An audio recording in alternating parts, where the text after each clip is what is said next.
இருதயம் உள்ளவர்களுக்கு அவர் சமீபமாக இருக்கிறார். வசனம் சொல்லுகிறது. அதே போல் கர்த்தர் அவனை எல்லா தீமையிலிருந்தும் அவர் என்ன பண்ணுறாராமா விடுவிக்கிறார். நறுங்குண்டதும் நொறுங்குண்டதுமான இருதயத்தை தேவன் பார்க்கிறவராக இருக்கிறார்.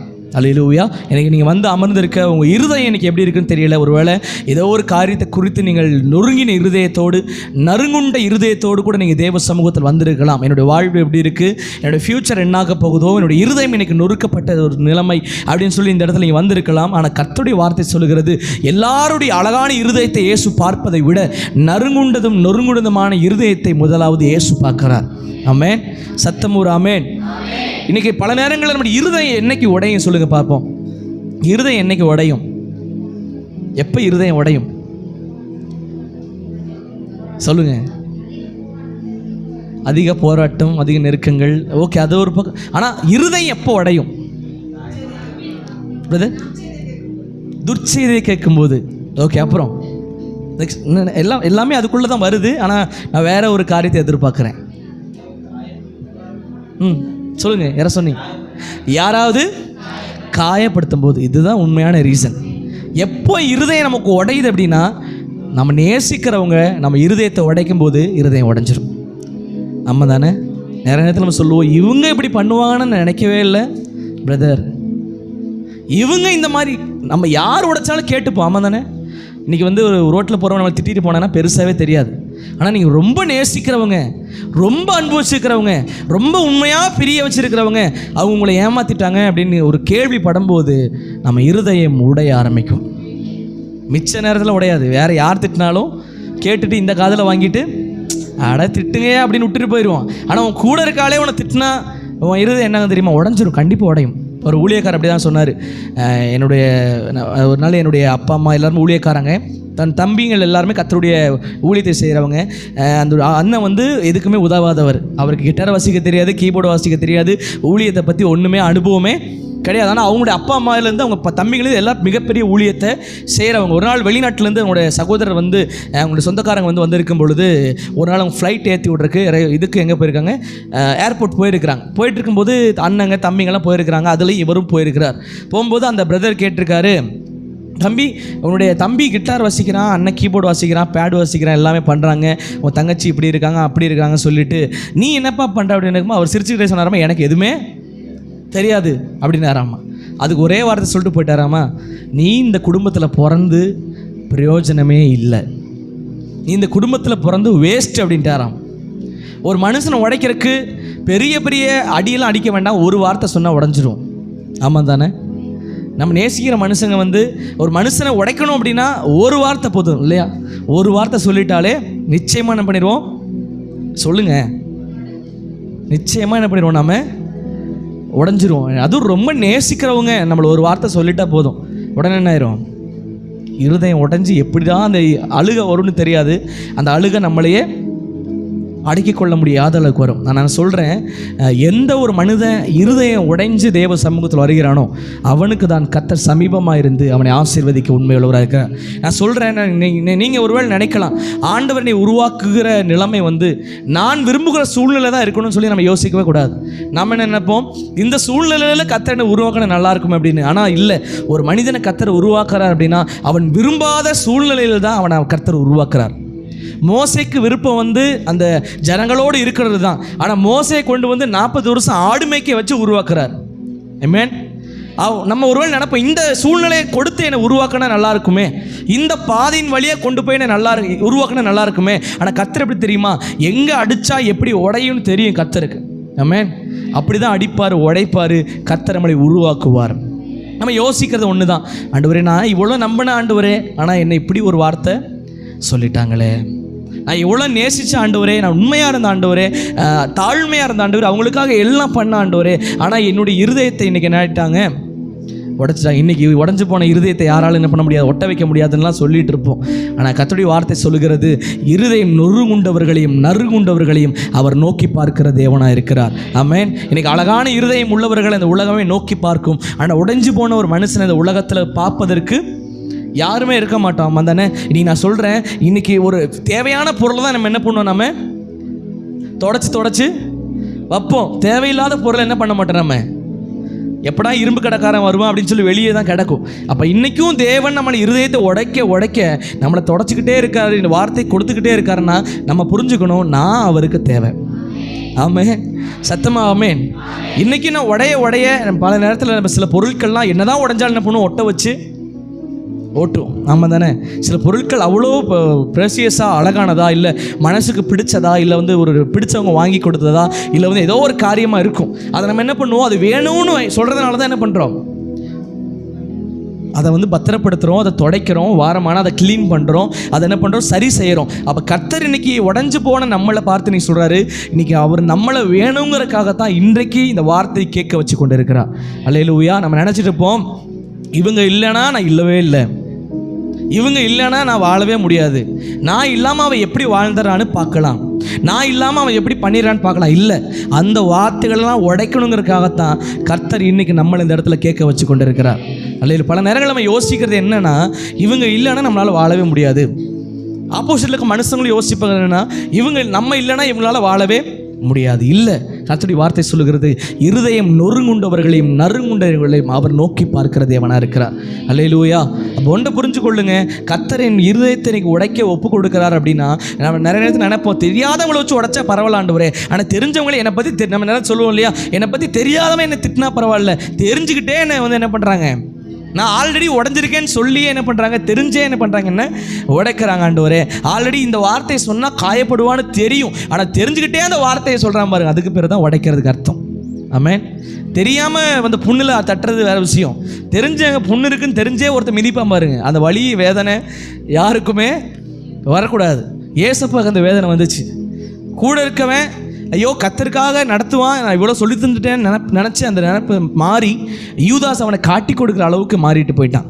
நீங்கள் பல நேரங்கள் நீங்களும் அப்படிப்பட்ட அனுபவத்தில் வந்திருக்கலாம். ஒருவேளை நான் உண்மையாக நேசித்தேன், அவர்களுக்கு எல்லாம் பண்ணேன், அவர்களுக்காக உதவி செய்தேன், அவங்களை ஆசீர்வதித்தேன், அவங்களுக்காக கஷ்டப்படுற நேரத்தில், ரொம்ப கஷ்டமான நேரத்தில் உதவி செஞ்சேன், ஆனால் இன்றைக்கி என்னை உதறி தள்ளிட்டு, என்னை தூக்கி எரிஞ்சிட்டு, என்னுடைய இருதயத்தை காயப்படுத்திட்டு, இன்றைக்கி அவங்க பேசுகிற வார்த்தையெல்லாம் எனக்கு எப்படி இருக்குது, இன்றைக்கி எப்படி இருக்குது, ஐயோ என்னை காயப்படுத்துவது போல, என் இருதயத்தை உடைக்கிறது போல, அவங்க பேசுகிற சின்ன வார்த்தை கூட என் இருதயத்தை இன்னைக்கு என்ன இருக்குது, இன்னைக்கு உடைக்கிறது போல. ஆனால் நீங்கள் ஒருவேளை உண்மையை நேசிச்சிருக்கலாம், நீங்கள் அவங்க மேலே அன்பு செலுத்திருக்கலாம், ஆனால் இன்னைக்கு உங்கள் இருதயத்தை இன்னைக்கு அவங்க உடைச்சு கொண்டு இருக்கலாம். ஆனால் நான் சொல்கிறேன், எந்த ஒரு மனிதனுடைய இருதயத்தை கர்த்தர் உடைக்க ஒப்பு கொடுக்கிறாரோ அவன் இருதயம் இயேசுவுக்கு வேணுங்கிறத நம்ம புரிஞ்சுக்கணும்.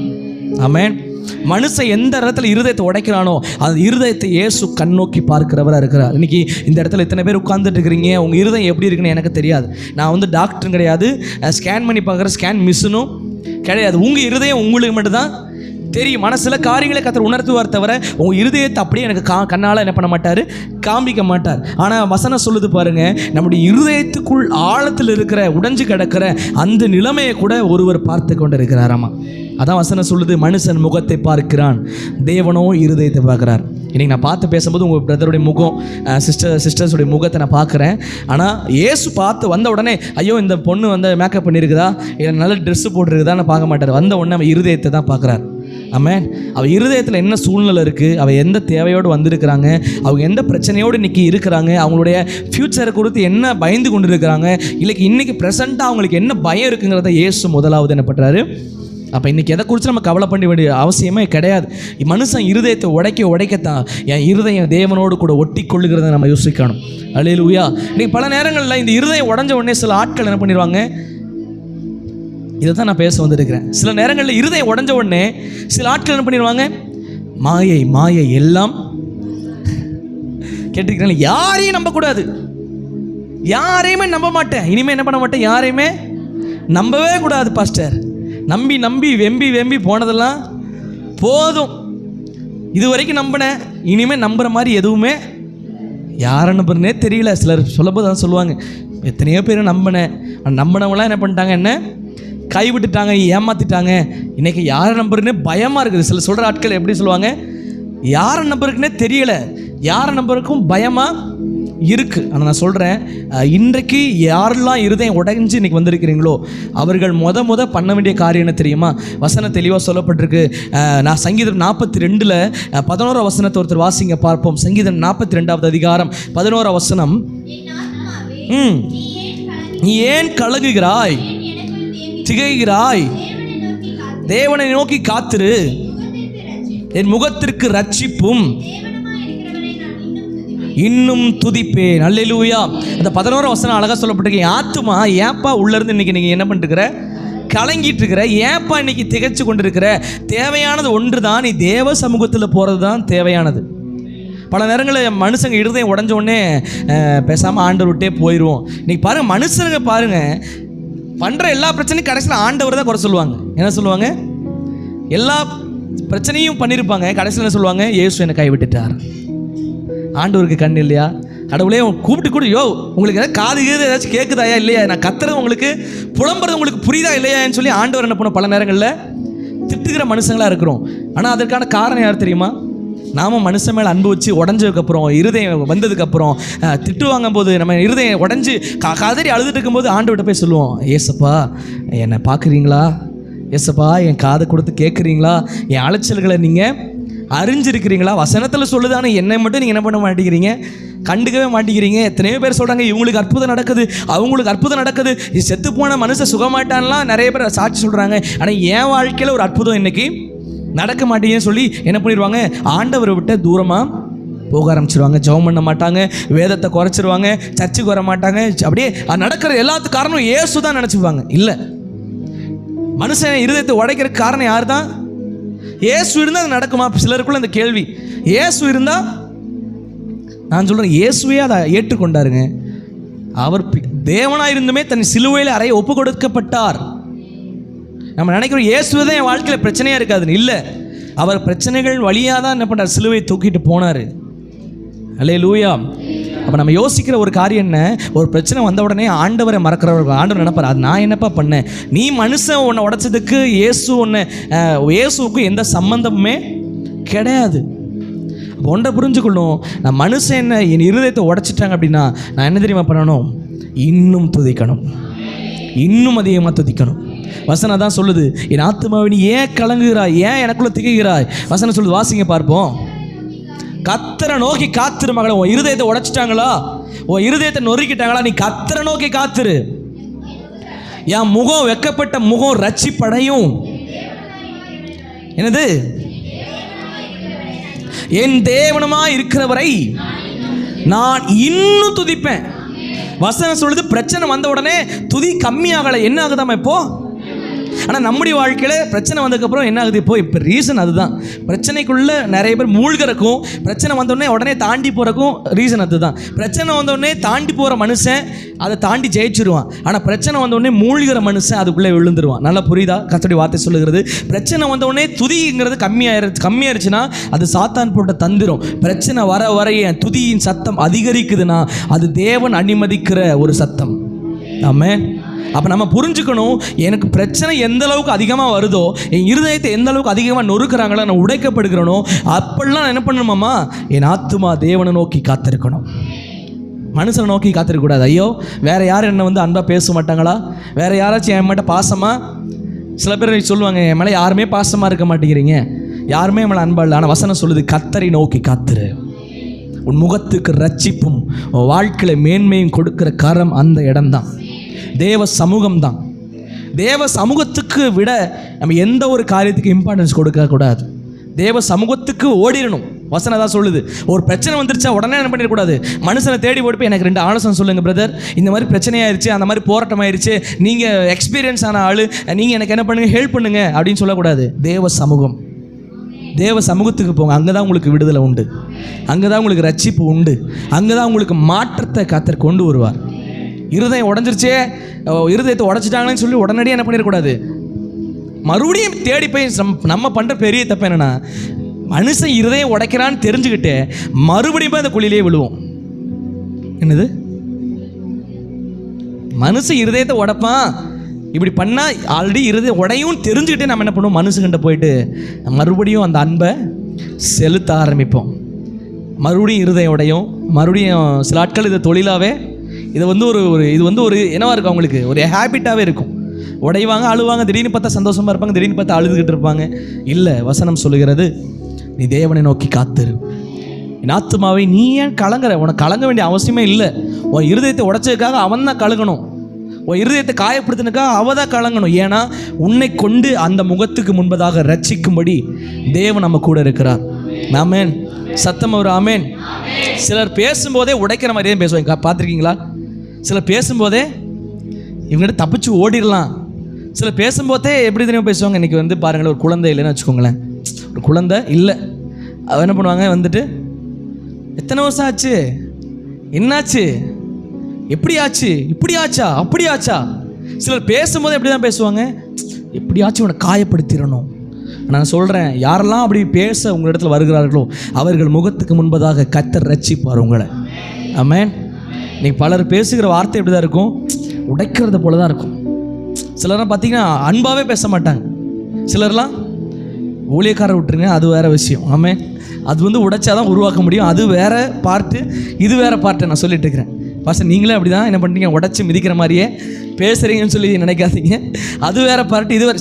நான் சொல்கிறது என்னென்னா, உங்களை காயப்படுத்தும் வண்ணமாக, உங்களுக்குள்ள அந்த குறைவு இருக்குது, உங்களுக்குள்ள அந்த பிரச்சனை இருக்குதுன்னு தெரிஞ்சுக்கிட்டே என்ன பண்ணுவாங்க, சிலர்லாம் என்ன பண்ணுவாங்க, உதைப்பாங்க, மிதிப்பாங்க. அப்படிலாம் கேட்டிருக்கீங்களா, பார்த்துருக்கீங்களா?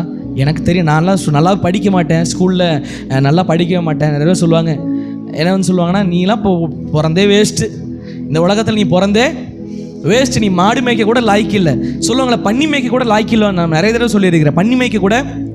அந்த வார்த்தை ஏன் சொல்கிறாங்க சொல்லுங்கள்?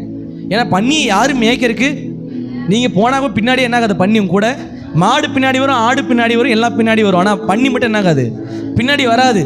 அப்போ சொல்கிறாங்க, அதுக்கு கூட நீ என்ன இல்லை, லாய்க்கு இல்லைடா. சில பேசுகிற வார்த்தை அப்படி இருதயத்தை உடைச்சிடும். சில சின்ன ஒரு வார்த்தை தான் சொல்லுவாங்க, அந்த ஒரு வார்த்தை வாழ்நாள் முழுவதும் மறக்கவே முடியாத வார்த்தையை மாறிடும். சொல்லுவாங்க, இந்த வார்த்தையை மட்டும் என்ன பண்ண மாட்டேன், செத்தாலும் மறக்க மாட்டேன் அப்படின்னு சிலர்லாம் சொல்கிறது உண்டு. உங்கள் அம்மா பேசின வார்த்தை, உங்கள் அப்பா பேசின வார்த்தை, உங்கள் தாத்தா பேசின வார்த்தை, அதை மட்டும் என்ன பண்ண மாட்டேன், இருதயத்துக்குள்ளே விட்டு என்ன பண்ண மாட்டேன், மறக்கவே மாட்டேன். அங்கே பார்க்காதீங்க, அங்கே யாரும் சொல்லலை. ஆமாம், ஸ்தோத்திரம். பலருக்குள்ள அப்படிப்பட்ட ஒரு இருதயம் இருக்குது. ஏன்னா அவங்க பேசின வார்த்தை, அந்த காயப்படுத்தின காரியம் அவ்வளோ கஷ்டமாக உங்களுக்கு இருந்திருக்கலாம். ஆனால் வசனம் சொல்லுது, நீங்கள் பண்ண வேண்டியது ஒரே ஒரு காரியம்தான். அந்த உடச்சிட்டிங்க, பிரச்சனை ஆனதுக்கப்புறம் நீங்கள் பண்ண வேண்டிய ஒரே ஒரு காரணம் தெரியுமா, தேவ சமூகத்துக்கு நீங்கள் போகிறது தான். அல்லேலூயா, சத்தம் ஒரு அல்லேலூயா. நான் சொல்கிறேன், செழிப்புள்ள துதிக்கிற துதியை விட இழப்புள்ள துதிக்கிற துதிக்கு அதிக வலிமை இருக்குது. நான் சொல்கிறேன், எத்தனை பேருக்கு புரியுது? நம்ம செழிப்பாக இருந்து அல்லேலூயா ஸ்தோத்திர ஆண்டவரே நன்றின்னு சொல்கிறத விட, இழந்து போய் ஒருத்தன் ஸ்தோத்திரம் சொல்லுவான் பாருங்க, அந்த ஸ்தோத்திரத்தில் கர்த்தருடைய ஃபயர் வெளிப்படும். ஆமென். சத்தமாக சொல்லுங்க ஆமென்.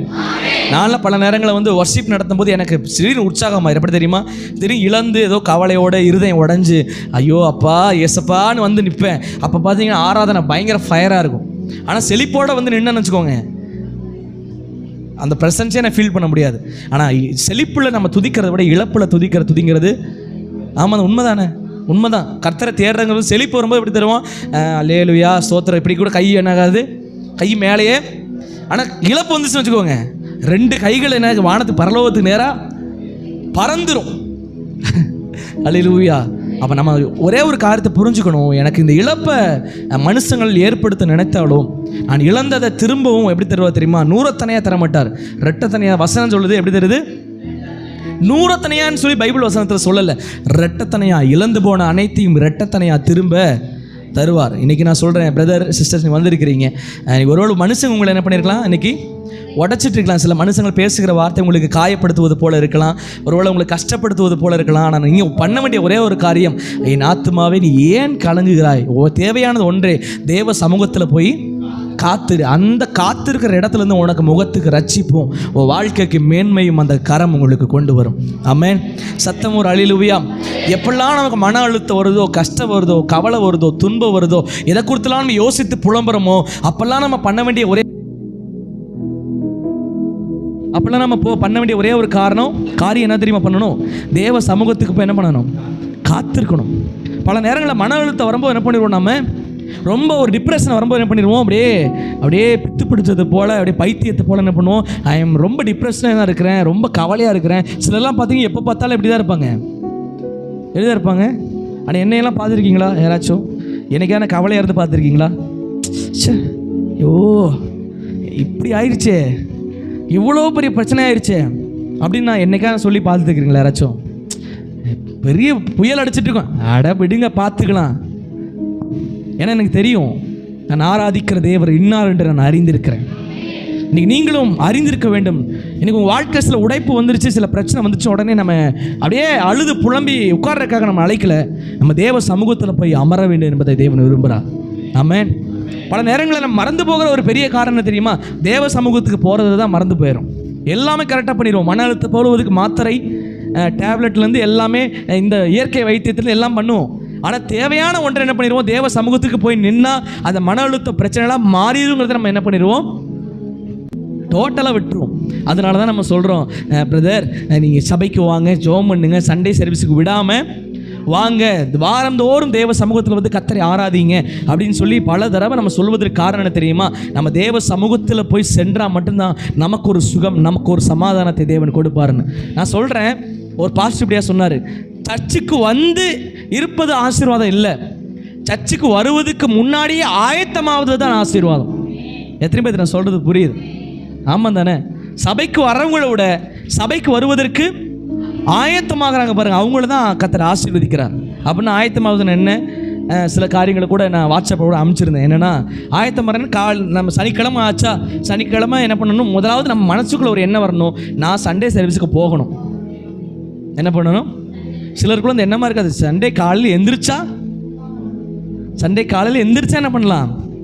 சர்வீஸ் போகலாம். இல்லைன்னா என்ன பண்ணலாம்? நம்ம சிலருக்குலாம் சண்டேங்கிற ஞாபகமே இருக்காது. ஐயோ சண்டேங்களா, சபை ஆராதிக்கிற நாளுங்களா, நான் மறந்தே போயிட்டேனே, அவ்வளோ பிஸி, நான் சர்ச்சுக்கு போகணுமா?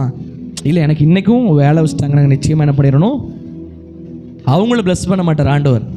முன்னத்த நாளே உட்காந்து நாளைக்கு சண்டே சரி, நான்லாம் பார்த்தீங்கன்னா எனக்கு இந்த வாரம் சண்டே முடிஞ்சு அடுத்த வாரம் சண்டே வர வரைக்கும் எனக்கு என்ன இருக்கும்? ஐயோ சண்டே வந்துருச்சேன்னு தான் இருக்கும். திங்கக்கிழமையில் ஆரம்பித்து மறுபடியும் சனிக்கிழமை வரைக்கும் இந்த சண்டே சர்வீஸ்க்கு நான் என்ன ஆயத்தப்படணும், எப்படி என்ன ஆயத்தப்படுத்திக் கொள்ளணும், கர்த்தர் என்ன பேசுகிறாரு, அதில் தான் என் மனசுக்குள்ளேயே பாரு இந்த மாதம் குடும்ப ஆசீர்வாதம் கொடுங்க, அந்த ஒரு மாதம் டைம் இருக்குது. ஆனால் இந்த முன்னத்த நாள்லேருந்து எனக்கு என்ன ஆயிடுச்சு? ஐயோ இந்த ஒரு மாத கூடிக்கு என்ன பண்ண போகிறோம், எப்படி மீட்டிங் நடத்த போகிறோம், எந்த ஊழியக்காரங்களை கூப்பிட போகிறோம், யாரை வச்சு இந்த இடத்துல மகிமையை நடத்த போகிறாரு அப்படிங்கிற எண்ணம் எனக்குள்ளே வந்துக்கிட்டே இருக்குது. அப்புறம் நம்ம ஒன்றை புரிஞ்சுக்கணும், எது தெரியுமா ஆசீர்வாதம்? தேவ சமூகத்தை வந்து அமருவது ஆசீர்வாதம் இல்லை. நீங்கள் பாருங்கள், ரோட்டில் போகிறவங்க திடீர்னு சத்தத்தை கேட்டு சர்ச்சுக்கு வந்துடுறாங்க, அது ஆசீர்வாதம் இல்லை. முன்னத்த நாளே நான் இன்றைக்கி சர்ச்சுக்கு போகிறேன், இன்றைக்கி இந்த நேரம் 9 மணினா அந்த 9 மணிக்கு நான் தேவ சமூகத்தில் நான் காத்திருப்பேன் அப்படின்னு யாரெல்லாம் தன்னை அர்ப்பணித்துக் கொள்கிறார்களோ அவர்களை தான் தேவன் ஆசீர்வதிக்கிறார். ஆமென். சத்தம் ஒரு ஆமென் சொல்லுங்கள். அப்போ அதுவும் இல்லாமல் இப்போ சிலர்லாம் பார்த்தீங்கன்னா என்ன பண்ணுவாங்க, அந்த சண்டே அன்னைக்கு தான் லேட்டாக எழுந்திரிப்பாங்க. பார்த்துருக்கீங்களா? மிச்சம் எல்லா நாளும் ஏர்லி மார்னிங், ஸ்கூல் டைம் மாதிரி, ஸ்கூல் இருக்கிற அன்னைக்கு ரொம்ப லேட்டாக எந்திரிப்பானா, ஸ்கூல் இல்லாத அன்னைக்கு பாருங்கள் தூக்கமே வராது. பார்த்து எல்லாம் ருசிச்சிருக்கீங்களா? ஸ்கூல் இருக்க அன்றைக்கெல்லாம் ரொம்ப தூக்கமாக வரும், எந்திரிக்கவே முடியாது. ஆனால் ஸ்கூல் இல்லாத அன்றைக்கி பாருங்கள், காலையில் 5 மணிக்கெலாம் எந்திரிச்சு, இப்போ அந்த தம்பியில் காலையில் 5 மணிக்கு எந்திரிச்சு என்ன பண்ணிடுவார்? ஃப்ரெண்ட்ஸோட விளையாட போயிடுவார். அதே போல் நம்ம ஒரு உற்சாகம் இருக்கணும். இன்றைக்கி வந்து சபையின் நாள், இது வந்து கர்த்தருடைய நேரம். இந்த இன்னைக்காச்சும் நம்ம எப்படி இருக்கணும்? சீக்கிரம் வந்திருக்கணும். சிலர்லாம் எந்திரிக்கிறது 10 மணி 11 மணி, மிஞ்சி 12 மணி ஆயிரும். தூங்கினாங்கன்னா என்ன பண்ண முடியாது அவங்கள. நான் ஆரம்ப நாட்களில் கர்த்தருடைய ஊழியத்தை செய்யும்போது கூட இப்படி தான் இருப்பேன். நான் தூங்கிட்டேன்னா என்ன பண்ண முடியாது? எழுப்பவே முடியாது. ஆனால் என்றைக்கு என்னுடைய அதிகாலை ஜெபம் என்னுடைய ஆசீர்வாதமை மாறிச்சோ அன்றைக்கு தான் என் வாழ்க்கையில் தேவன் விடுதலைகளை கொடுக்க ஆரம்பித்தார். பாருங்கள், சிலருக்குலாம் தெரியும், இந்த 5 மணி ப்ரேயர்லாம் நடக்கும், எல்லாரும் எந்திரிச்சு ஜெபம் பண்ணிருப்பாங்க, எல்லாரும் எழுப்புவாங்க. என்ன வந்து என்னோடய அம்மா எழுப்புவாங்க, அப்பா எழுப்புவாங்க. நான் என்ன பண்ணிருப்பேன்? எந்திரிக்க மாட்டேன். சில சொல்லுவாங்க இல்லையா, தூங்குறவனை எழுப்பிடலாம், தூங்குற மாதிரி நடிக்கிறவனை எழுப்பவே முடியாது. ஆனால் நான் தூங்குறவில்லை, தூங்குற மாதிரி என்னால் எந்திரிக்க முடியும். ஆனால் என்ன பண்ண முடியாது? இங்கே இருக்க எல்லாருமே காலையில் எந்திரிச்சு ஜெபிக்க முடியும். ஆனால் நாம் என்ன பண்ணுறது கிடையாது. அலாரம் அடித்தாலும் அலாரத்தை ஆஃப் பண்ணிட்டு படுக்கிற ஆட்கள் தான் நாம். சிலர்லாம் பார்த்தீங்கன்னா 5 மணிக்கு ஒரு அலாரம், 5:10க்கு ஒரு அலாரம், 5:15க்கு ஒரு அலாரம், ஆக மொத்தம் எத்தனை அலாரம் வச்சாலும் எந்திரிக்க போகிறது இல்லை. சிலர் எல்லாரும் மேக்ஸிமம் அப்படி தான் இருப்பீங்க. என்னுடைய அலாரத்தெல்லாம் பார்த்தீங்கன்னா 4 மணிக்கு ஒன்று, 4:30க்கு ஒன்று, 4:15க்கு ஒன்று, 4:50க்கு ஒன்று, அப்படியே லைனாக இருக்கும். ஆனால் சில நேரங்கள் அந்த எத்தனை அலாரம் அடித்தாலும் அந்த அலாரம் சத்தம் மட்டும் எனக்கு அல்லேலூயா, சத்தம் அல்லேலூயா. அப்போ எது தெரியுமா ஆசீர்வாதம்? அந்த அன்னைக்கு அதிகாலையில் எழுந்திரிச்சு தேவ சமூகத்தில் நின்று, ஆண்டவரே இந்த நாளில் என் கூட பேசுங்கப்பா, இந்த நாளில் என்னை விடுதலையாக்குங்கப்பா, இந்த நாளில் எனக்கு சுகம் கொடுங்கப்பா, இது எனக்கு ஒரு ஆசீர்வாதமான நாள், இது உனக்கு ஒரு மேன்மையான நாள். அந்த அன்னைக்கு போய் 8 மணி வரைக்கும் தூங்கிட்டு சிலர்லாம் பார்த்தீங்கன்னா 8:50க்கு தான் குளிக்க போவாங்க. என்ன பண்ணுவாங்க? 8:50க்கு தான் பெட்லேருந்தே எந்திரிப்பாங்க தேவ சமூகத்து வர. இல்லை, அது ஆயத்தப்படுத்துகிற நாள். இது வந்து ஞாயிறு ஆராதனை நாள்னா முன்னத்த நாள் ஆயத்த நாள். அல்லேலூயா. அந்த ஆயத்த நாளிலேயே நம்ம எந்திரிக்கணும். நம்ம ஒரு மைண்டில் ஃபிக்ஸ் பண்ணிடணும், 5 மணிக்கு நான் என்ன பண்ணிடுவேன் காலையில். அப்போ 5 மணிக்கு எந்திரினா எத்தனை மணிக்கு தூங்கணும்? 9 மணி 10 மணிக்கெலாம் தூங்கல. சிலர் 12 1 மணி வரைக்கும் தூங்காமல் இருந்துட்டு காலையில் 5 மணிக்கு என்னால் எந்திரிக்கவே முடியல பாஸ்டர், ஜெபிக்கவே முடியல. எப்படி ஜெபிக்க முடியும்? தூங்குறது 1 மணிக்கு, எத்தனை 4 மணி நேரம் தான் தூக்கம். அப்போ காலையில் எப்படி எந்திரிக்க முடியும்? நிச்சயமாக எந்திரிக்கவே.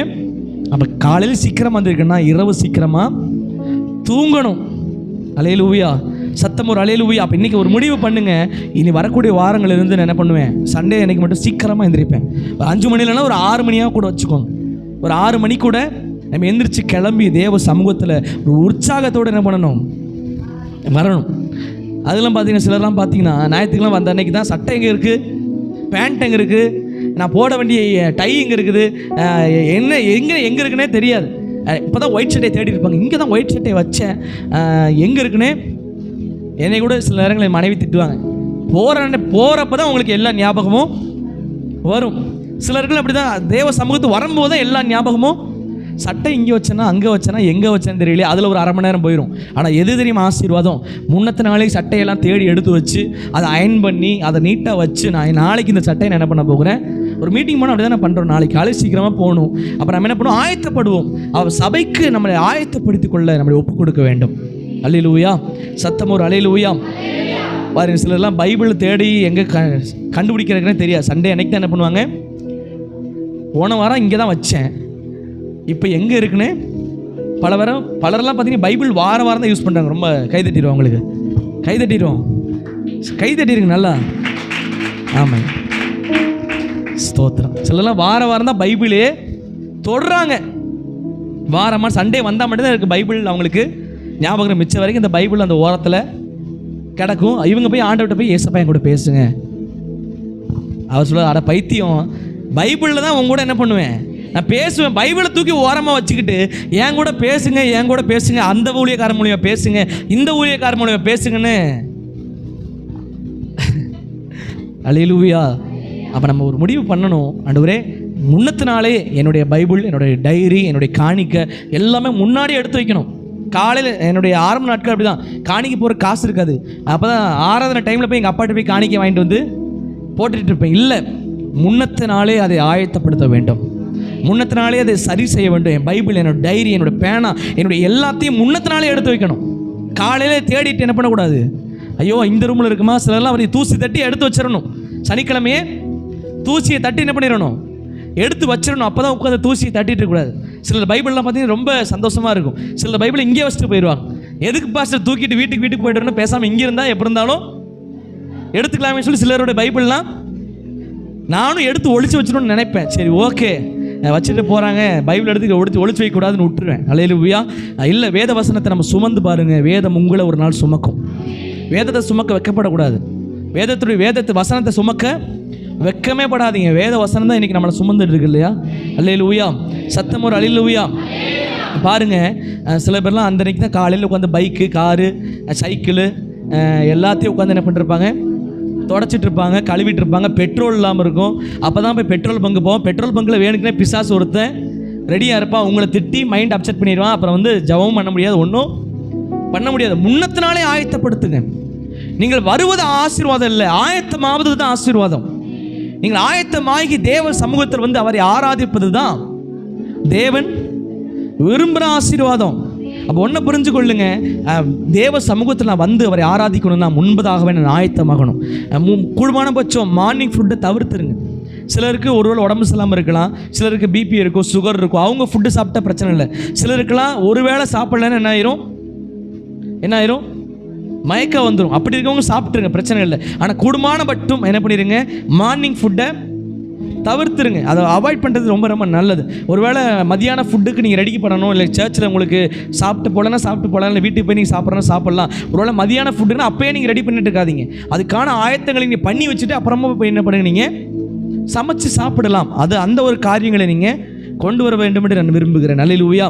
ஒருவேளை வசதி இருக்குமானால் ஹோட்டலில் போய் கூட வீக்லி ஒன்ஸ் நீங்கள் சாப்பிட்லாம். ஏன்னா நம்ம சபையில் பிரச்சனை இல்லை.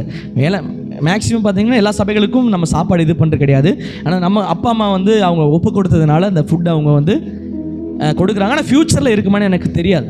ஃப்யூச்சரில் இந்த காரியத்தை நம்ம செய்வோமாங்கிறது நிச்சயமாக எனக்கு தெரியல. அது கர்த்தர் சித்தம் எப்படியோ அது அப்படி தான், அது நமக்கு தெரியாது. அது அவர் எப்படி விரும்புகிறாரோ அதுதான் செய்ய முடியும். அதனால் தொடர்ந்து உங்கள் ஜெபங்களை நினைங்க, கர்த்தர் உங்களை ஆசீர்வதிப்பார். அது இல்லாமல் ஃபுட்டோடைய மதிப்பு நிறைய பேத்துக்கு தெரியதே இல்லை. நிறைய பேர் அப்படியே வேஸ்ட் பண்ணிடுறோம். அப்படி பார்த்து குப்பை தொட்டியில் நிறைய ஃபுட்டு கிடக்குது. அதனால் தயவு செஞ்சு ஃபுட்டை என்ன பண்ணாதீங்க, நீங்கள் வேஸ்ட் பண்ணாதீங்க. அது எல்லாமே நம்ம கஷ்டப்பட்டு தான் நம்ம பண்ணிகிட்ருக்கோம். அல்லேலூயா.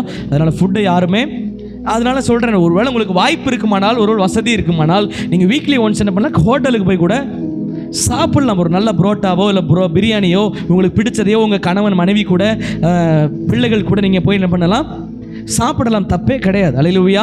அதனால என்ன பண்ணுவோம், அதுலெல்லாம் சிலதை நீங்கள் சாக்ரிஃபைஸ் பண்ண உங்களை ஒப்பு கொடுக்கணும். அல்லேலூயா. அதே போல் பார்த்தீங்கன்னா சண்டே சர்வீஸ் இன்னைக்கு விழாக்களையும் அதே போல் சில ஃபங்க்ஷன்ஸையும் தவிர்த்துருங்க.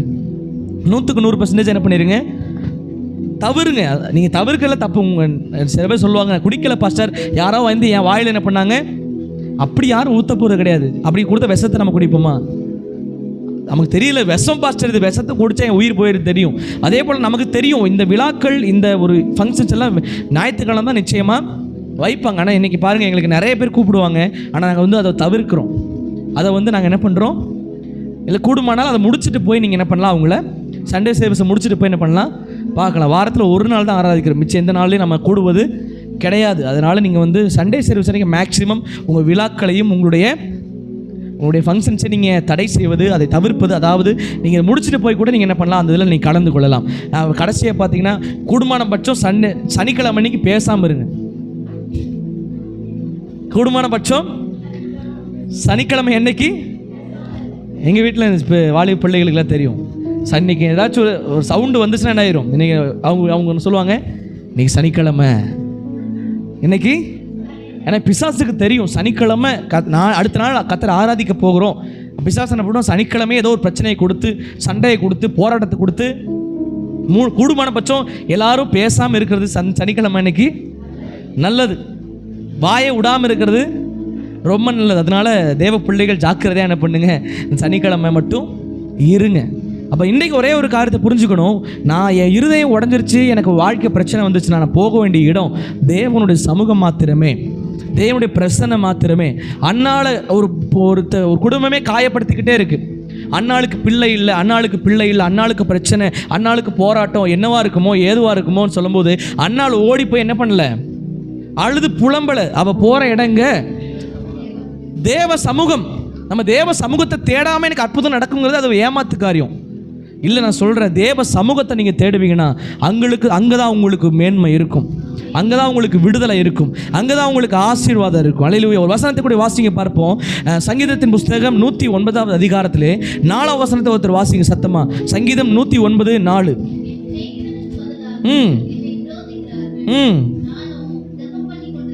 அவர் சொல்றாரு பாருங்க, தாவீது, என்னை சிநேகிக்கிறதுக்கு பதிலாக என்னை விரோதிக்கிறாங்க ஆண்டவரே, ஆனால் நான் என்ன பண்ணிருக்கிறேன், புலம்பலை அழலை என்ன பண்ணிருக்கிறேன். நாம் என்ன பண்ணுவோம், நம்மளை ஒருத்தர் விரோதிச்சுட்டான், இல்லை வந்து காயப்படுத்திட்டான், இல்லை உடஞ்சிருச்சுன்னா உடனே என்ன பண்ணுவோம் சொல்லுங்கள், புலம்புவோம், அழுவோம், கவலைப்படுவோம், திகைப்போம். இப்படி நடந்துருச்சா, அப்படி பண்ணலாமா, இல்லை இந்த மாதிரி பண்ணுவோமா, அந்த மாதிரி பண்ணுவோமான்னு சொல்லி யோசித்து கொண்டே இருப்போம். ஆனால் தாவீது ராஜா சொல்கிறார் பாருங்க, என்னை இருதயத்தை என்ன பண்ணுறாங்க, என்னை ஆசீர்வதிக்க வேண்டியவங்க, என்னை நேசிக்க வேண்டியவங்க என் இருதயத்தை உடைச்ச போது கூட என்ன பண்ணுறேன், நான் ஜெபித்து கொண்டு இருக்கிறேன். நம்ம பண்ணுற பெரிய தப்பை என்னன்னா, ஒரு மனுஷன் நம்மளை இருதயத்தை உடைச்சிட்டால ஒரு பிரச்சனை வந்துச்சுன்னா ஜெபத்தை ஏன் நம்ம ஸ்டாப் பண்ணுறோம், ஜெபத்தை ஏன் நம்ம ஸ்டாப் பண்ணுறோம், ஏன்ப்பா ஜெபிக்கிறது இல்லை, இந்த பிரச்சனை வந்துருச்சு, அந்த பிரச்சனைக்கு இயேசுக்கு என்ன சம்பந்தம், ஏன்ப்பா ஆண்டவரை தேடுறதில்லை, ஏன்ப்பா ஆண்டவருக்கு உண்மையாக வாழ்றதில்லை, ஏன் ஜெபத்துக்கு வர்றது இல்லை, அதுக்கு ஒரு ரீசன் வச்சுருப்போம், எல்லாத்துக்கும் ஒரு ரீசன் இருக்கும். ஆனால் இல்லை, தாவீது சொல்றாரு, என்னை பகைக்கிறவர்கள் அநேகமாக இருக்கிறார்கள், என்னை நிந்திக்கிறவர்கள் அநேகமாக இருக்கிறார்கள். வசந்த வாசிங்க பார்ப்போம் ஒருத்தர் சத்தமா.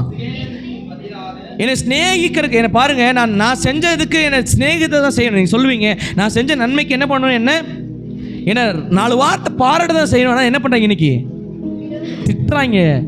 நீங்கள் சொல்லுவீங்க, நிறைய பேர் இந்த வார்த்தையை சொல்லலாம், நான் செஞ்ச நன்மைகளுக்கு என்ன பண்ணணும், மறக்காமல் ஸ்நேகிக்கணும். ஆனால் நான் என்ன பண்ணிருக்கேன், இன்னைக்கு திட்டு தான் வாங்கிட்டு இருக்கிறேன். ஆனால் தாவீது சொல்கிற பாருங்க, இந்த திட்டு வாங்கினாலும் சரி, என்ன பண்ணாலும் சரி, ஆனால் நான் ஜெபம் பண்ணி கொண்டு இருக்கிறேன். நீ பலர் பண்ணுற பெரிய தப்பு, ஒரு பிரச்சனை வந்துருச்சுன்னா உடனே ஜெபம் பண்ணுறதை நிறுத்திடுறோம், துதிக்கிறத நிறுத்திடுறோம், ஆராதிக்கிறத நிறுத்திடுறோம், ஆண்டவருக்கு கொடுக்கறத நிறுத்திடுறோம், ஆண்டவருக்காக வாழ்வதை நிறுத்திடுறோம். அப்போ கடைசியில் வந்து என்ன பண்ணுறோம், அந்த பிரச்சனை என்ன மூழ்கிருச்சு, பிரச்சனை அதிகமாகிடுச்சு, போராட்டம் அதிகமாகிடுச்சு. அப்போ நான் சொல்கிறேன், பிரச்சனையை போராட்டம் அதிகமாக ஆகக்கூடாதுன்னா நம்ம வந்து துதிக்கிறவர்களாகவும் ஜெபிக்கிறவர்களாகவும் மாற வேண்டும். அல்லேலூயா. நான் சொன்னது போல தான், செழிப்பில் துதிக்கிறத விட இழப்பில் துதிக்கிறது தான் தேவன் விரும்புகிற ஒரு ஜெபம். யோபு எல்லாத்தையும் இழந்த போது கூட அவர் என்ன பண்ணல, தன் வாயினால் தேவனை தூசிக்கவும் இல்லை, தன்னுடைய வாயிலிருந்து வர ஒரு வார்த்தை கூட தேவனை தூசிக்கல சொல்லி வசனம் சொல்லுது. தன் பொண்டாட்டி சொல்லிட்டு போகிறாங்க, இவ்வளோ நேரம் எதுக்கே உயிரோடு இருக்கிற, 10 பிள்ளை செத்து போச்சு, எல்லாம் இழந்துட்ட, இன்னும் எதுக்கு உயிரோட, பேசாமல் தேவனை தூசிச்சுவோம், ஜீவனை விடுன்னு சொல்கிறார். அதுக்கு அவருக்கு சொல்கிறார் பாருங்க, இல்லைப்பா நான் தேவனை தூசித்து ஜீவனை விடுவதற்காக இந்த வாழ்வில் இந்த போராட்டத்தை எனக்கு கர்த்தர் அனுமதிக்கலை, இந்த நிலைமையிலும் நான் ஜெபிக்கிறேனாங்கிறத பார்க்கறதுக்காகத்தான் கர்த்தர் இதை அனுமதிக்கிறாரு.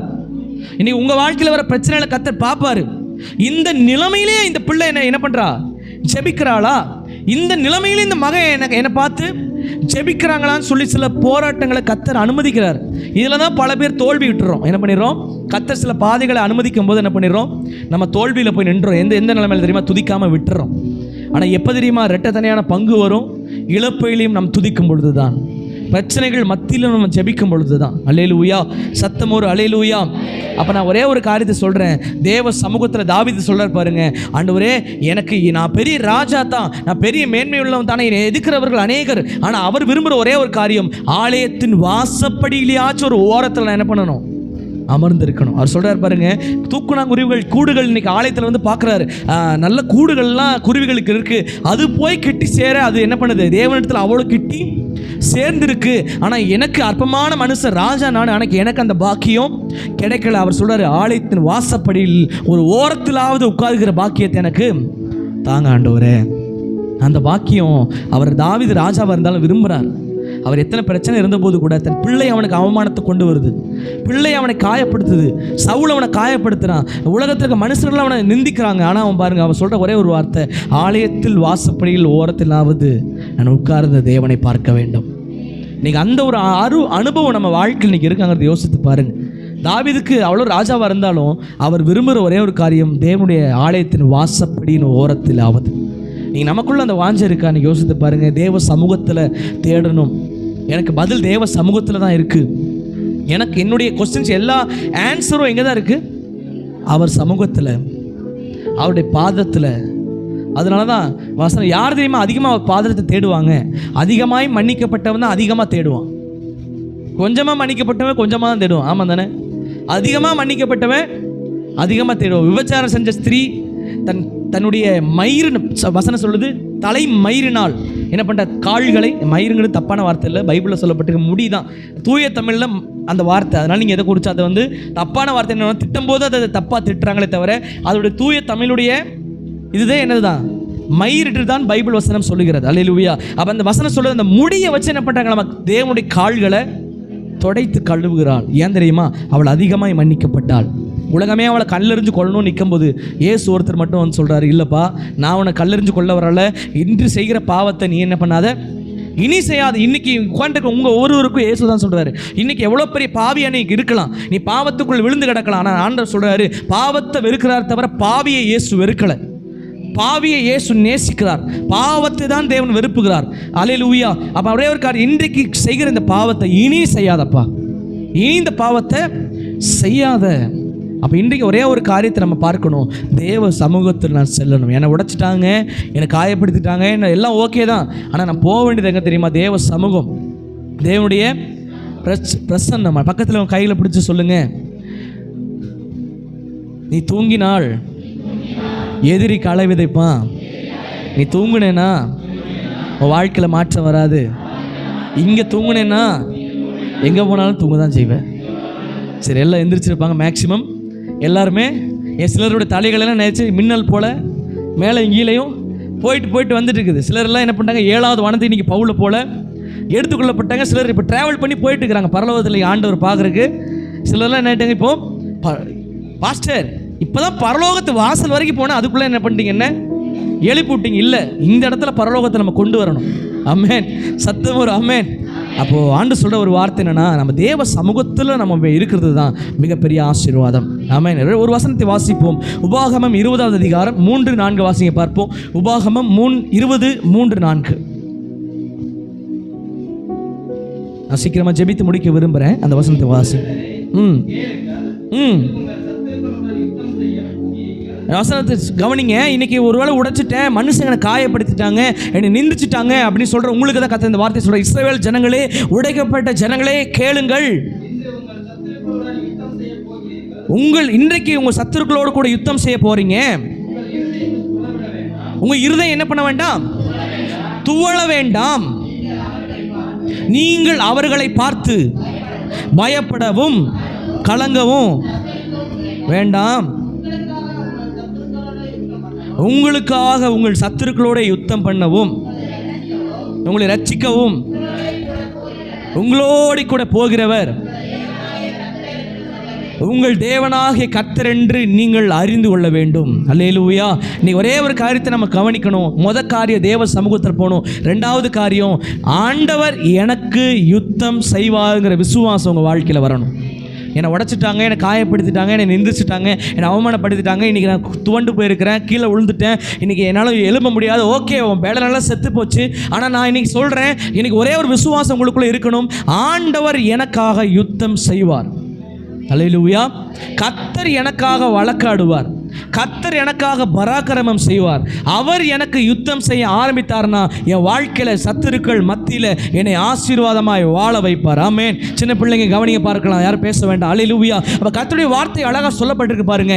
நம்முடைய வாழ்வில் இன்னைக்கு ஒருவேளை உடைஞ்ச நிலைமைக்கு வந்திருக்கலாம். ஒன்றை புரிஞ்சுக்கணும், ஒரு மனுஷனை காயப்படுத்திட்டான், என்னை வேதனைப்படுத்திட்டான் அப்படின்னா நீங்கள் பயப்பட வேண்டிய அவசியம். சிலர்லாம் மன தாழ்மைக்குள்ளே போயிடுவாங்க. தாழ்வு மனப்பான்மைக்குள்ளே, என்ன இப்படி சொல்லிட்டானே, என்ன போய் இப்படி சொல்லிட்டாங்களே, நான் அந்த உலகத்தில் வாழ்கிறதே வேஸ்ட்டு, என்ன இந்த வார்த்தை சொல்லி திட்டாங்க, நான் என்ன பண்ண மாட்டேன், இனிமேல் இந்த உலகத்தில் வாழவே மாட்டேன்.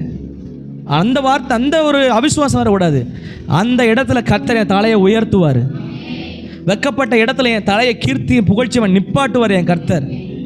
யார் வேண்டான்னு சொன்னாங்களோ வேணும்னு கர்த்தர் சொல்ல வைப்பார். யார் வேண்டான்னு ஒதுக்குறாங்களோ ஒதுக்குனவனே கர்த்தர் கூட்டிட்டு போக வைப்பார்.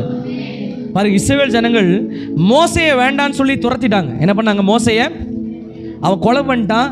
அவன் எதுக்காக கொலை பண்ண? இஸ்ரவேல் ஜனங்களுக்காகத்தான். ரொம்ப துன்புறுத்துறாங்களே, இஸ்ரவேல் ஜனங்களை ரொம்ப துன்புறுத்துறான்னு சொல்லி ஒரு ராஜாவாக இருக்கிற ஸ்தானத்தில் இருக்க கொண்டுட்டான். இப்போ இந்த இஸ்ரவேல் ஜனங்கள் என்ன பண்ணுறாங்க? நமக்காக ஒரு நன்மை செஞ்சான்னு சொல்லி ஏற்றுக்கொள்ளாமல் அவனை அடித்து என்ன பண்ணிட்டாங்க? இவன் தான் தப்பு தான் துரத்திட்டாங்க. மோசை ஓடிட்டார். மோசையை ஓடி 40 வருடம் வனாந்தரத்தில் என்ன பண்ணுறாரு? அந்த இடத்துல ஆடு மேய்ச்சிக்கிட்டு சுற்றிட்டு இருக்கிறாரு. அவருக்கு தெரியல அவர் தரிசனத்தை பற்றி. ஆனால் கர்த்தர் ஒரு இடத்துல தோன்றா, சீனாய் மலை மீது அந்த எரிகிற அக்னி சூளையின் நடுவிலே கர்த்தர் அவன் இடத்துல தோன்றுகிறார். இன்றைக்கி நான் சொல்கிறேன், நமக்கான ஒரு என்கவுண்டர் டே வரும். உங்களுக்கான ஒரு குறித்த நாளை வச்சிருக்கிறார். அன்னைக்கு கர்த்தர் உங்களை சந்திக்கும் பொழுது உங்கள் சரித்திரத்தை அவர் திருப்பி பார்க்க வைப்பார். அன்னைக்கு சரித்திரம் 2ஆய் பிளக்க அவர் உதவி செய்வார். நம்ம நினைப்போம், இந்த தோசை எப்படியே இருக்குன்னா தோசை திருப்பி போட ஒரு நாள் வரும். கர்த்தர் பாருங்க, மோசைக்கு ஒரு நாளை வச்சிருந்தார். எந்த ஜனம் அவங்களை துரத்துச்சோ ஆண்டவர் சொல்றாரு, இல்லை அவங்கள வச்சு இவங்கள வச்சு நான் நடத்த விரும்பல, நீ துரத்தப்பட்ட அதே ஜனங்களை நீ நடத்த போகிறேன்னு சொல்லி மோசை மேலே கர்த்தருடைய அபிஷேகத்தை கர்த்தர் வச்சார். அவர் நினச்சிருந்தா யோசுவா அப்போயே தெரிஞ்சிருக்கலாம். அவர் நினச்சிருந்தா ஏதோ ஒரு மனுஷன் அந்த கூட்டத்துக்குள்ளே தெரிஞ்சிருக்கலாம். ஆனால் துரத்தப்பட்ட மோசையை கொண்டு தான் அவர்களை நடத்த வேண்டும் என்று கர்த்தர் மோசை மேலே தரிசனம் வச்சிருக்கிறார். இன்றைக்கி நான் சொல்கிறேன், ஒரு மனுஷன் உங்களை வேண்டாம்னு சொல்லிட்டாங்களா, துரத்திட்டாங்களா, உங்களை நெருக்கிறாங்களா, காயப்படுத்திட்டாங்களா, ஆனால் ஆண்டு சொல்கிறாரு, அவங்க தான் உங்களை சொல்லுவாங்க, நீ நல்லவன், உங்களை நேசிக்கிற அளவுக்கு கர்த்தர் உன் வாழ்க்கையை அவர்கள் மத்தியில் ஆசீர்வாதமாய் வாழ வைப்பார். அல்லேலூயா. அப்போ இன்றைக்கி இதை குறித்து நம்ம கவலைப்படக்கூடாது. ஆண்டவரே, என்னை இந்த மனுஷன் சொல்லிட்டாங்க அப்படின்னு சொல்லிட்டு நம்ம மன தாழ்மைக்குள்ளே, மன உடைஞ்சு போன நிலைமைக்குள்ளே நான் சென்றக்கூடாது. எனக்கு கர்த்தர் யுத்தம் செய்வார். சத்துருக்கள் மத்தியில் என்னை உயர்த்துவார். பந்தியை ஆயத்தப்படுத்துவார். என் தலைகளை உயர்த்துவார். என் தலைகளை என்ன பண்ணுவார்? என்னையால் அபிஷேகம் பண்ணுவார். மனுஷங்க மத்தியில் என்ன பண்ணுவார்? என்னை வாழ வைக்கிற கர்த்தருடைய வல்லமை உள்ள கரம் ஏன் கூட இருக்கு. சிலர் சுயபலத்தில் மோதுவாங்க. என் சுயபலத்தில் இன்னைக்கு அவங்க முன்னாடி நான் வாழ்ந்து காமிக்கிறேன் பாருன்னு சொல்லுவாங்க. அப்படி சொல்கிறவனே வாழவே. இன்றைக்கி நான் சொல்கிறேன், எங்களெல்லாம் சில மனுஷங்க விட்டுட்டு போயிட்டாங்க. என் குடும்பத்தையே யாருன்னு சொல்ல விரும்ப, சில மனுஷங்க விட்டுட்டு போயிட்டாங்க. ஆனால் இன்றைக்கி நாங்கள் ஊழியத்தில் நிற்கிறோம். ஆனால் நான் சொல்கிறேன், ஏன் தெரியுமா? ஐயோ, எங்களை விட்டுட்டு போயிட்டாங்களா, இன்னைக்கு காமிக்கிறேன் பாடுறா. இன்னைக்கு என்ன பண்ணுறேன், என் பிள்ளைய ஊழியக்காரனா காமிக்கிறேன் பாடுறா. அப்படின்னாலும் நிற்கல. என்ன தெரியும் பண்ணார்? எங்களை நிப்பாட்டினார் ஒருத்தர். எங்களை ஒருத்தர் நிப்பாட்டினார். நாங்கள் போய் என்ன பண்ணல, ஐயோ நான் நின்றுவேன் பாரு, அவன் முன்னாடியெல்லாம் வாழ்ந்துருவேன் பாரு அப்படின்லாம் சொல்லலை. அப்படிலாம் நாங்கள் பேசவே இல்லை. நாங்கள் சொன்ன ஒரே ஒரு வார்த்தை, ஆண்டவரே எல்லாரும் விட்டுட்டாங்க, ஆனால் இன்றைக்கி உங்களை மட்டும்தான் இன்றைக்கி நாங்கள் பிடிச்சிருக்கிறோம். ஆனால் கர்த்தர் நீங்கள் நிப்பாட்டிட்டார். விசுவாசம் சொல்லி நிப்பாட்டிட்டாரு. விட்டுட்டு போனவனோட அதிகமாக நிப்பாட்டிட்டார். அதுக்கு கர்த்தர் ஸ்தோத்திரிக்கிறேன். அது வந்து எங்கள் பெருமையோ சுயபலமோ எதுவுமே இல்லை. நாங்கள் நிற்கலை, நிப்பாட்டிட்டார், எங்களை நிறுத்தினார். இன்றைக்கி நான் சொல்கிறேன், உங்கள் வாழ்க்கையில் யாரும் உங்களை விட்டுட்டு போயிருக்கலாம், காயப்படுத்தியிருக்கலாம். உங்களை அவர் நிறுத்துவார். உங்களை அவர் அவங்க முன்னாடியெல்லாம் வாழ வைப்பார். உங்களை அவங்க முன்னாடியெல்லாம் தலைகளை உயர்த்தி காமிப்பார். சத்துருக்கள் மத்தியில் பந்தின்னு அதுதான். சத்துருக்களை ஏன் இன்னும் வச்சிருக்கிறாரு? ஏன் இன்னும் உங்களை நெருக்கிறவங்க அப்படியே இருக்கிறாங்கன்னா, அவங்க முன்னாடியெல்லாம் உனக்கு ஒரு பந்தி ரெடி ஆகிட்டுன்னு அர்த்தம். அவங்கள வச்சிருக்க காரணம் என்ன தெரியுமா? கர்த்தர் நினச்சிருந்தா உடனே அவங்கள என்ன பண்ணுவோம், என் பிள்ளை திட்டிட்டியா உடனே நம்ம நினைப்போம், உடனே அவங்கள என்ன பண்ணணும், ஆண்டவர் அடித்து தூக்கி போட்டுருங்க, ஆண்டவர் மிதிச்சிருங்க, ஆண்டவர் என்ன ஒருத்தர் திட்டான் பாருங்க, அவனை எப்படியாச்சும் என்ன பண்ணிருங்க, அடிச்சிருங்க, அவங்க முன்னாடி என்ன பண்ணி வாழ வைங்க நினைப்போம். ஆனால் இல்லை, கர்த்தர் வந்து சத்துருக்களை வாழ வைக்கிறாருன்னா அதுக்கு ஃபர்ஸ்ட் என்ன பண்ணுவா தெரியுமா? சத்துருக்களை முதல்ல வாழ வச்சுட்டு அவங்க முன்னாடி ஒரு பெரிய பந்தியை போட்டு அந்த பந்தியில் என்னையும் என் பிள்ளைகளையும் உட்கார வச்சு சாப்பிட பாரு கர்த்தர். அல்லேலூயா. வசனம் சொல்லுது. அதை சொல்லிட்டு சொல்கிறாரு, என் பந்தியை சுற்றிலும் என் பிள்ளைகள் ஒளிவ மர கன்றுகளை போல. வெறும் பந்தியை மட்டும் போட மாட்டார், என் பிள்ளைகளெல்லாம் ஒளிவ மர கன்றுகளை போல அவங்க முன்னாடி வளர்ந்து நிற்கிறத கர்த்தர் ஆசீர்வதிப்பார். அல்லேலூயா. இன்றைக்கி நான் சொல்கிறேன், நிற்பேன் என்றல்ல, நிற்க பண்ணுகிற தேவனால். இன்றைக்கி நான் நிற்கிறோம். இன்றைக்கி நாங்களாம் இருந்த நிலைமைக்கு நாங்கள் இயேசுவே விட்டுட்டு ஓடி இருப்போம். என்ன பண்ணியிருப்போம்? இயேசுவே என் வாழ்க்கையில் இன்றைக்கி இருந்திருக்க மாட்டார். ஆனால் எங்களை ஒருத்தர் இன்றைக்கி பிடிச்சதுனால அந்த இறுக்கமான கரத்தில் நாங்கள் அடங்கிட்டோம். அல்லேலூயா. அந்த கரமங்களை நடத்தினது இன்றைக்கி நிற்க வைத்திருக்கிறது. இன்னும் அதிகமாக பெரிய பெரிய காரியங்களை கண்கள் பார்க்க வைக்க போகிறது. அல்லேலூயா. அவனை சொல்கிறேன், இன்றைக்கி ஒருவேளை நீங்கள் காயப்படுத்தப்பட்டு கொண்டு இருக்கலாம், நிந்திக்கப்பட்டு கொண்டு இருக்கலாம், அவமானப்படுத்தப்பட்டு கொண்டு இருக்கலாம், மனுஷர்கள் உங்களை தூசித்து கொண்டு இருக்கலாம். ஆனால் நான் சொல்கிறேன், உங்களால் முடியாது. மனுஷர்கள் மத்தியில் உங்களை நிற்க பண்ணுகிற கர்த்தருடைய கரம் உங்களோடு கூட இருக்கிறது. ஒரு போதகரோட சாட்சியை நான் கேட்டேன். அவர் சொன்னார், ஸ்கூலில் ஒரு 100 ஸ்டூடெண்ட் இருக்கான, 100 பேரில் ஒரு எக்ஸாம் வந்துச்சாம, எக்ஸாமில் இவர் தான் கடைசி மார்க். ஆமாம், என்னது கடைசி மார்க். இப்போ என்ன பண்ணுறாங்க, எக்ஸாமில் அவங்க வந்து எக்ஸாம் முடிகிற அந்த நாட்கள், எக்ஸாம் முடிஞ்சு அவங்க மார்க்கை சொல்லும்போது ஒரு பெரிய ஃபங்க்ஷன் மாதிரி வைப்பாங்களாம். அப்போ என்ன பண்ணுவாங்க, லைனாக நிப்பாட்டுவாங்களாமா. 1வது ஃபர்ஸ்ட் ரேங்க் வாங்கினவன், செகண்ட் ரேங்க் வாங்கினவன், இதில் பார்த்தீங்கன்னா கடைசி ஆள் அவர் தான். இப்போ என்ன நடக்குது, ஒவ்வொருத்தரையும் ஃபஸ்ட்டு கூப்பிடும்போது என்ன பண்ணுறாங்க, ஒவ்வொருத்தரும் கை தட்டுறாங்க. ஃபஸ்ட்டு ஆளை கூப்பிடும்போது நல்லா பலமாக என்ன பண்ணுறாங்களாம்மா, கை தட்டுறாங்க. 2வது ஆளை கூப்பிடும்போது லைட்டாக கொஞ்சம் கம்மியாக, ஃபஸ்ட்டு கை தட்டணும், 2வது 3வது ஆளை கூப்பிடும்போது அப்படியே போக போக என்னட்டுக்காம கொஞ்சம் கொஞ்சமாக 10வது ஆள் வர வரைக்கும் 10வது ஆள் தானே கைதட்டே எவனோ வரான், எவனோ வந்து என்ன பண்ணிட்டு போகிறான், வாங்கிட்டு போகிறாங்கிற மாதிரி ஆகிப்போச்சு. இப்போ என்ன பண்ணுறாரு, எல்லாம் முடிஞ்சிச்சு, இவர் தான் கடைசியில் நிற்கிறாரு. வாட்ச்மேன் சொல்கிறாரம்மா, தம்பி கவலைப்படாதப்பா, நானும் இந்த மாதிரி லாஸ்ட் ரேங்க் தான் வாங்கினேன், நான் பார்த்து நல்ல ஒரு வாட்ச்மேனாக மாறிட்டேன், நீ இதை குறித்தும் பயப்பட வேண்டாம் அப்படின்னு சொல்லிட்டாராம். இவருக்கு ஐயோ இப்படி சொல்லிட்டாரு அப்படின்னு சொல்லி இவருக்கு ஒரு கவலை. இப்போ என்ன பண்ணுறாங்க, எல்லாம் முடியுது, இவர் தான் இப்போ கடைசி ஆளாக போகிறாரு. அதுவரை கைதட்டாமல் எல்லாரும் என்ன பண்ணிட்டாங்க, இவர் வாங்கும்போது ஒருத்தர் ஃபஸ்ட் ரேங்க் வாங்கின கூட இவனுக்கு வாங்குற கைதட்டு தான் எப்படி இருக்காமா அதிகமாக நல்ல படப்படம். எதுக்கு கைதட்டா தெரியுமா? நல்ல வேலை என்ன பண்ணிட்டாங்க, முடிச்சுட்டாங்க, மீட்டிங் என்ன பண்ண போகிறாங்க. இந்த கைதட்டு வாங்கினது இவருக்கு அவார்டு கொடுத்த கைதட்டு இல்லை, அவமானத்தின் கைதட்டு. அம்மா தானே, அப்பா வந்து வாங்கிட்டு போயிட்டாப்பான்னு சொல்லி என்ன பண்ணுறாங்க. சிலர்லாம் பார்த்தீங்கன்னா ஆத்மாவை கத்தரை சுற்றி சொல்லும் போது சத்தம் சொல்லுவாங்க. ஆரம்பத்தில் ஒரு சோத்தர் இருக்கும், அதுக்கப்புறம் எல்லாம் சைலண்ட் மோட்டு போயிடுவாங்க. அடுத்து ஆத்மாவை கத்திர சோத்திரி சொல்லும் போது உயிர் எல்லாத்துக்கும் அப்போ வரும்பாருங்க ஒரு சத்தம். அப்பா இந்த பாஸ்ட் எங்களை எப்படி என்ன பண்ணிட்டாரு, ஜெபத்தை முடித்து எங்களுக்கு வீட்டுக்கு அனுப்ப போகிறாரேங்கிற ஒரு சந்தோஷத்தில் வரும். அதே மாதிரி என்ன பண்ணுறாரு, அவர் அந்த 100வது ஆளாக நிற்கிறாரு. வந்த உடனே நல்லா கை தட்டுறாங்க. இவருக்கு ஒரே அவமானம், ஒரே கவலை, அப்படியே உடஞ்சிட்டாராமா. அந்த ரேங்க் கார்டை வாங்கின உடனே ஓடி போகிறாராமா. ஓடி போய் பார்த்தா பின்னாடி அவங்க ஸ்கூலுக்கு பின்னாடி ஒரு சர்ச் இருக்குது. அந்த சர்ச்சுக்குள்ளே போயிட்டு அப்படியே உடஞ்சி அழுகிறாராமா. ஆண்டவரே எனக்கு இந்த நிலைமையா, என்ன இப்படி கேவலப்படுத்திட்டாங்களே சொல்லி அவர் அழும்போது அவரோட மேக்ஸ் டீச்சர் வந்து கதவை தட்டி ஓப்பன் பண்ணுப்பான்னு சொல்லி அவர் பேசுகிறாராம். பேசி, தம்பி நீ படிக்கல, தோத்துட்ட, எல்லாம் ஓகே தான், ஆனால் இன்றைக்கி நீ இந்த இடத்துல உட்காந்துட்டு இருக்க இடம் இது வேறு பயங்கரமான இடம். நீ அவருடைய கரத்தை பிடிச்சிக்கோ, அந்த கரத்தை மட்டும் நீ கெட்டியாக பிடிச்சிக்கோ, வாழ்க்கையில் ஒரு மாற்றத்தை கொடுத்துருவார். பாருங்கள், எல்லா வார்த்தையுமே நமக்கு மாற்றத்தை கொடுத்துறாரு. தக்க சூழ்நிலைக்கு தக்க நேரத்தில் கொடுக்குற வார்த்தை தான் மாற்றத்தை கொண்டு வரும். ஆமாம் தானே? அந்த நேரத்தில் உடஞ்சி போய் நின்றுருக்கிறாரு. அவர் சொல்கிறாரு, மேக்ஸ் டீச்சர் வந்து, இல்லைப்பா நீ ஆண்டவருடைய கரத்தை இப்போ கெட்டியாக பிடிச்சிக்கோ. அந்த சொன்ன ஒரு வார்த்தை அவனை கர்த்தரை பிடிக்குவதற்கு ஏவினது. அவன் கர்த்தருடைய கரத்தை கெட்டியாக பிடிச்சிக்கிட்டான். சில வருடங்கள் ஆனதுக்கப்புறம் கர்த்தர் அவனை கொண்டு பயன்படுத்த ஆரம்பிக்கிறாரு. அவனை ஆசீர்வதிக்க ஆரம்பிக்கிறார். அந்த ஊழியக்காரரை கர்த்தர் மகிமைப்படுத்த ஆரம்பிக்கிறாரு.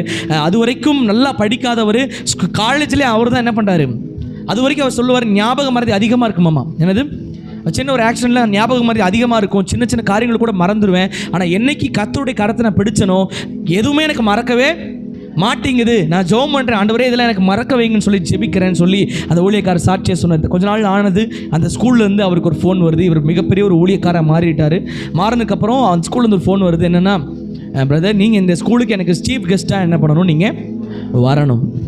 இவருக்குள்ள ஒரு பெரிய ஆச்சரியம், என்னடா நம்ம படித்த ஸ்கூலில் நம்மளையே, அது பெரிய ஒரு இதுதானே, பெரிய ஒரு விஷயம், சீஃப் கெஸ்ட்டாக வரணும் அப்படின்னு சொல்லிட்டு போன உடனே உள்ள இவர் ஒரு காரு வாடகைக்கு பிடிச்சி போயிட்டுருக்காராம்மா. போன உடனே அந்த வாட்ச்மேனு சல்யூட் அடிக்கிறாராம்மா. என்ன பண்ண, உள்ளே அவர் தான் இருக்காருன்னு தெரியாமல் என்ன பண்ணுறாரு, அந்த வாட்ச்மேனு சல்யூட் அடிக்கிறாரு. சார் வாங்க சார்னு சொல்லி உள்ளே கூட்டிகிட்டு போகிறார். அவர் உள்ளே போனோடனே இந்த ஆடிட்டோரியத்துக்கு எல்லாரும் எந்திரிச்சு நிற்கிறாங்க, கையை பயங்கரமாக தட்டுறாங்க. உள்ளே போகிறாங்க, அவருக்கு பொன்னாடை அனுபவிக்கிறாங்க, அவருக்கு நிறைய காரியங்கள் பண்ணுறாங்க. அவர் சொல்கிறாங்க, இந்த மாதிரி ஊழியக்காரர் நமக்கு ஸ்கூலில் தான் படித்தார், இவ்வளோ பெரிய ஊழியத்தை செஞ்சுக்கிட்டு இருக்கிறாருன்னு சொல்லி அவர் கொடுத்து பெரிய சாட்சி சொல்கிறாங்க.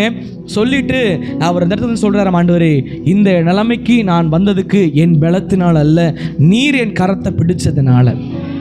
அவர் அந்த ஆடிட்டோரியத்தை விட்டு வீட்டுக்கு போகலான்னு வெளியே வரும்போது அவருக்கு ஒரு சத்தம் கேட்டுச்சாமா, நீ என்ன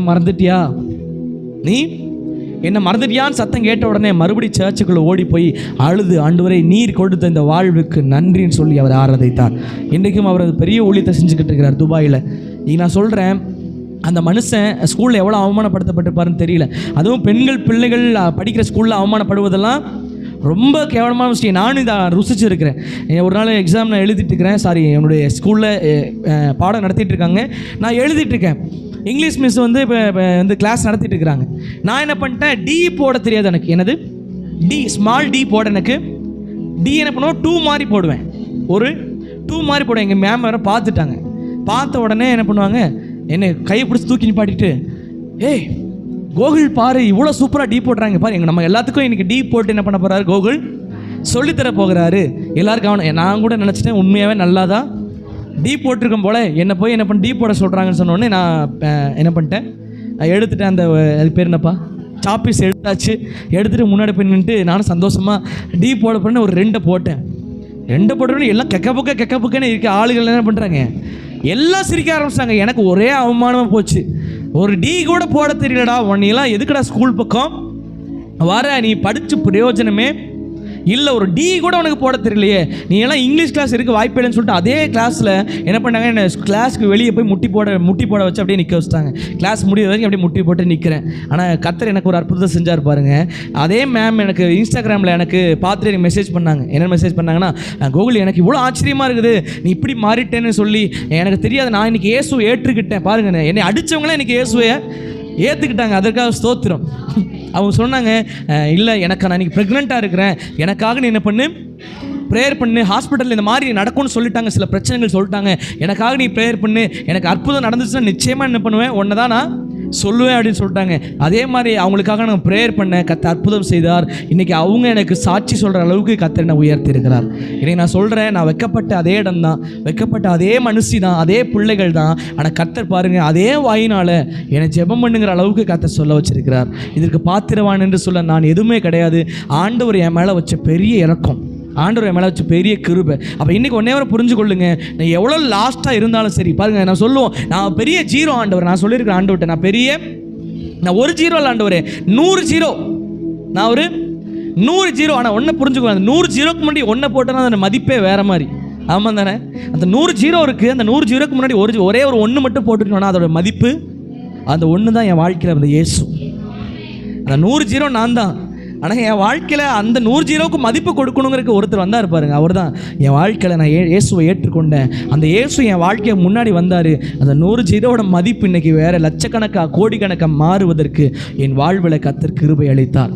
அப்போ இன்றைக்கி நான் சொல்கிறேன், உலகத்தில் உங்களை மனுஷன் எப்படி பார்த்தாலும் பரவாயில்ல, நீ உதவாதவனாக இருக்கலாம், ஒன்றுக்கும் பிரயோஜனம் இல்லாதவனாக இருக்கலாம், ஆனால் ஆண்டவர் சொல்கிற ஒரு வார்த்தை, நான் உனக்கு முன்பாக போய் எல்லாவற்றையும் செவ்வையாக மாற்றுவேன். அல்லேலூயா. இன்றைக்கு கர்த்தர் சில பாதைகளை அனுமதிச்சாலும் நீங்கள் விசுவாசிக்கணும், எனக்காக கர்த்தர் அற்புதத்தை யுத்தத்தை செய்வார். என்னை நேசிக்காத மனுஷங்க மத்தியில் என்னை உயர்த்தி வாழ வைப்பார். என் வாழ்க்கை சூழ்நிலை அப்படி இருக்குன்னு சொல்லி கவலைப்பட மாட்டேன். எனக்கு அற்புதம் செய்கிற கர்த்தர் என் கூட இருக்கிறார். இப்போ பாருங்க, ஒரே ஒரு வசனத்தை மாத்திர வாசித்து நம்ம ஜெபித்து முடிக்க போகிறோம். சங்கீதத்தின் புஸ்தகத்தில் 3வது அதிகாரத்தில் அதில் 1, 2, 3 வாசிங்க பார்ப்போம். கர்த்தாவே, பெருகியிருக்கிறார்கள் அநேகர்,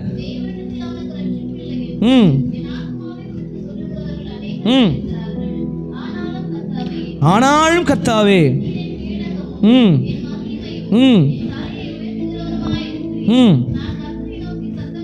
கூப்பிட்டேன். இந்த 3ஆம் வசனத்தில் சொல்றாரு பாருங்க, ஆனாலும் கர்த்தாவே. அதுக்கான என்ன அர்த்தம்? ஆண்டவரே, இன்னைக்கு நான் உயர்க்க சூழ்நிலை இல்லை, இன்னைக்கு என்னை தூசிக்கிறாங்க, கஷ்டமா இருக்கு, கவலையா இருக்கு, ஆனாலும் கர்த்தாவே என்னை நீர் உயர்த்துகிறவரும் எனக்கு கேடகமுமாய் வல்லமையுமாய் நீர் என்னோடு கூட இருக்கிறீர். தாவீது சொல்றார், ஆண்டவரே நான் உயர்வதற்கான சூழ்நிலைக்கு இல்லை, நான் ரொம்ப கஷ்டப்படுறேன், ரொம்ப கவலையாக இருக்கிறேன், என்னை உடைச்சிட்டாங்க, இருதயம் எனக்கு உடஞ்சிருக்குது, ஆனால் இந்த வார்த்தை நமக்குள்ளே இருக்கணும். என் வாழ்க்கையில் எனக்கு முன்னேறுவதற்கான எந்த சூழ்நிலை இல்லைனாலும், ஆனாலும் the God is with me, ஆண்டவர் என் கூட இருக்கிறார். நான் முன்னேறி போவதற்கான பாதைகள் எனக்கு முன்னாடி எதுவுமே தெரிலனாலும் பாதைகளை உண்டாக்குற ஆண்டவர் என் கூட இன்னைக்கு இருக்கிறார். அதுதான் தாவீது சொல்கிற அந்த வசனத்தை வாசிங்க பார்ப்போம் எல்லாருமே. 3ஆம் வசனத்தை என் கூட சேர்ந்து, ஆனாலும் நீரின் கேடகமும் மகிமையும் உயர்த்துகிறவருமா இருக்கிறீர். ஹல்லேலூயா. இந்த ஸ்டேட்மெண்ட் நமக்கு வேணும். ஆனாலும் கர்த்தாவே நீ என் கூட இருக்கிறீங்க, என் தலையை உயர்த்துவீங்க. எந்த இடத்துல வைக்கப்பட்டனோ அதே இடத்துல தலைகளை உயர்த்துவீங்க. எந்த இடத்துல தலை குனிந்து போனனோ அதே இடத்துல தலைகளை உயர்த்துவீங்க. யாரால தூசிக்கப்படுகிறனோ அதே இடத்துல என்ன பண்ணுவீங்க? என் தலையை உயர்த்துவீங்க. சூழ்நிலை சாதகமாக இல்லை தான், ஆனாலும் என் கூட நீங்கள் இருப்பதனால என்னை உயர்த்த உம்மால கூடும். ஆமென். சத்தம் ஒரு ஆமென். இன்னைக்கு பாருங்க, என்னுடைய வாழ்வில் கர்த்தர் உயர்த்தி இருக்கிறார். இன்னைக்கு நல்லா இருக்கிறேன், எனக்கு கர்த்தர் ஆசீர்வாதமாக வாழ வச்சிருக்காரு. அதெல்லாம் நான் சொல்லணும் யோசிச்சேன்னா எனக்கான ஒரு பகுதியுமே கிடையாது, நான் சொல்லுவதற்கான தகுதியே இல்லை.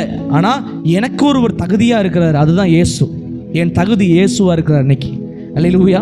என் பலன் இன்னைக்கு இயேசுவாக இருக்கிறாரு, என் கிருபை இயேசுவாக இருக்கிறாரு, என்னை உயர்த்தினது இயேசுவாக இருக்கிறாரு. இன்னைக்கு எனக்கு சொல்லிக்கொள்ள எதுவுமே இல்லை, ஆண்டவர் தான் எல்லாமே. இன்னைக்கு எல்லாவுக்கும் எல்லாவுமா இன்னைக்கு இருக்கிறார். இன்றைக்கி நான் சொல்கிறேன், உங்கள் வாழ்வில் நீங்கள் இயேசுவை ஏற்றுக்கொண்ட உங்கள் வாழ்வில் நீங்கள் ஒரே ஒரு காரியத்தை முடிவு செய்யணும். ஆண்டவரே, இந்த இடத்துல நான் தலை குனிஞ்சிட்டேனா, இந்த இடத்துல வைக்கப்பட்டுட்டேனா, நான் அதை குறித்து கவலையே படக்கூடாது. என் தலையை உயர்த்துகிற கர்த்தருடைய கரம் என் கூட இருக்குது. நீங்கள் தேவ சமூகத்தில் போனீங்கன்னா கர்த்தர் உங்களை தேற்றுவார். இல்லைப்பா, நீ எதை குறித்து கவலைப்பட வேண்டாம், இருதயத்தை உடைச்சிட்டாங்களா, உன்னை காயப்படுத்திட்டாங்களா, எதை குறித்து பயப்படாத, நான் ஒன்று என்ன பண்ணுவேன், உன் தலைகளை உயர்த்துவேன். பக்கத்தில் கைப்பிடிச்சு சொல்லுங்க, இயேசு உங்கள் தலையை உயர்த்துவார். யாரெல்லாம் உங்களை காயப்படுத்துகிறாங்களோ, யாரெல்லாம் உங்களை ஏளனமாக பார்க்குறாங்களோ, யாரெல்லாம் உங்களை அற்பமாக பார்க்குறாங்களோ, அந்த இடத்துல தான் கர்த்தர் உங்களை உயர்த்துவார். நம்பிக்கையாரு, நம்பிக்கையை விட்டுறாதீங்க. பல நேரத்தில் சொல்லுவோம், எப்படி இவங்க முன்னாடி எப்படி வாழ போகிறோன்னு சொல்லுவோம். என்னை வாழ வைக்கிற இயேசு என் கூட இருக்கிறார், வாழ வைப்பார். என்ன ஆண்டவர் நிச்சயமாக வாழ வைப்பார். இன்றைக்கி ஒன்றே புரிஞ்சு கொள்ளுங்க, என்னை வாழ வைக்கிற கர்த்தர் என் கூட சொல்லுங்கள், என் கூடவே இருக்கிறீங்க ஆண்டவரே நன்றின்னு சொல்லுங்க. என் கூடவே இருப்பதற்காக நன்றி. இருக்கிற இடத்துல எழுந்து நின்று கண்களை மூடி, ஏசப்பா நீங்கள் கூட இருப்பதற்காக நன்றி. கைகளை உயர்த்தி சொல்லுங்கள், என் கூட இருக்கிறதுக்காக நன்றி அப்பான்னு சொல்லுங்கள். நீங்கள் என் மகிமையும் என் கேடகமும் என் தலையை உயர்த்துகிறவருமாய் இருக்கிறீர். நீ நான் சொல்கிறேன், உன் வாழ்க்கையில் இன்றைக்கி சில மனிதர்கள் உன்னை காயப்படுத்தி கொண்டே இருக்கலாம். அவங்கள சொல்லலாம், நீ எப்படி முன்னேறன்னு பார்க்கலாம், நீ எப்படி உன்னால் வாழ முடியும்னு பார்க்கலாம், உன்னால் எப்படி நிற்க முடியும்னு பார்க்கலான்னு சொல்லி அநேக மனிதர்களோட சவால் விட்டுட்டு நீங்கள் நிற்கலாம். நான் சொல்கிறேன், கர்த்தாவே நீ கேடுகிறோம், என் மகிமை என் தலையை உயர்த்துகிறவர். அவரை பிடிச்சிக்கோங்க. நான் சொல்கிறேன், அவரை பிடிச்சி. உன் தொழில் ஒன்று உயர்த்தலைன்னா பரவாயில்ல, கஷ்டப்பட்டு உழைச்ச உன் தொழில் ஒன்றை காப்பாற்றலைன்னா பரவாயில்ல. நான் சொல்கிறேன், கர்த்தருடைய வார்த்தையை நான் சொல்கிறேன், ஜீவனுள்ள வார்த்தையை நான் சொல்கிறேன். ஆனாலும் அவர் உன் தலையை உயர்த்துவார். ஆனாலும் அந்த ஆனாலுங்கிறதுக்கு பெரிய அர்த்தம் இருக்குது. சூழ்நிலை சாதகமாக இல்லை, ஆனாலும் ஆண்டவர் நிச்சயம் ஆசீர்வதிப்பார். நிச்சயமாக ஆசீர்வதிப்பார். என்ன சொல்கிறார்? நிச்சயமாகவே முடிவு உண்டு, உன் நம்பிக்கை வீண் போகாது. உன் நம்பிக்கை வீண் போகாது. நீ ஆண்டவர் மேலே வச்சிருக்க நம்பிக்கை வீண் போகாது. நிச்சயமாக முடிவு இருக்குது. உன் வாழ்க்கையில் ஒரு முடிவை கர்த்தர் கொடுப்பார். சில மனிதர்கள் ஒருவேளை முடிவை கண்டு அவங்க சந்தோஷப்பட நினைக்கலாம். இவன் முடிவு இப்படி தான் மாறப்போகுதுன்னு சொல்லி ஒருவேளை மனுஷங்க நினச்சி கொண்டு இருக்கலாம். ஆனால் உன் முடிவு அது அல்ல. தேவன் உனக்கு வைத்திருக்கிற நன்மையான முடிவை உன் கண்கள் பார்க்க வைப்பார், உன் செவிகள் கேட்க வைப்பார். சத்துருக்கள் மத்தியிலே ஒரு பந்தியை உனக்காகவும் உன் குடும்பத்திற்காகவும் தேவன் ஆயத்தப்படுத்தி வைத்திருக்கிறார். சொல்றாரு, மகளை நீ தேவையான பண்ண வேண்டியது ஒரே ஒரு காரியம்தான். நீ தேவ சமூகத்தில் உன்னை தாழ்த்தி ஒப்புக்கொடு. உள்ளத்தை உடைச்சிட்டாங்களே, இருதயம் உடஞ்சிருச்சேன்னு சொல்லி அழுது புலம்பாம தைரியமாக சொல்லு, கர்த்தர் எனக்கு யுத்தம் செய்வார், சத்துருக்கள் மத்தியில் என்னை ஆசீர்வாதம் வாழ வைப்பார், அந்த கரம் என்னோடு கூட இருக்கிறங்கிற நம்பிக்கை உன் வாழ்க்கையில் வருமானால் உன்னை மேன்மைக்கு நேராக நடத்துகிற கரம் கூட இருக்கிறது. உன்னை மேன்மைப்படுத்துகிற கரம் உன்னோடு கூட இருக்கிறது. நீ ஒரே ஒரு காரியத்தை புரிஞ்சு சொல்லுங்கள், ஏசப்பா என் வாழ்வில் மேன்மைக்கு ஒரே ஒரு வழி ஆண்டவருடைய கரத்தை நான் பிடிப்பது தான். இது வரைக்கும் மனுஷன் கரத்தை பிடிச்சிட்டேன், மனுஷி கரத்தை பிடிச்சிட்டேன், நண்பர்கள் கரத்தை பிடிச்சிட்டேன், சொந்த பந்தங்க கரத்தை பிடிச்சிட்டேன். ஆனால் இனிமே நான் பிடிக்க போகிற கரம் ஏசப்பாவோட கரம். அந்த கரம் என்னை விடாத கரம், என்னை பிடிச்சிருக்கிற கரம். Thank you father. நன்றி அப்பா, நன்றி அப்பா.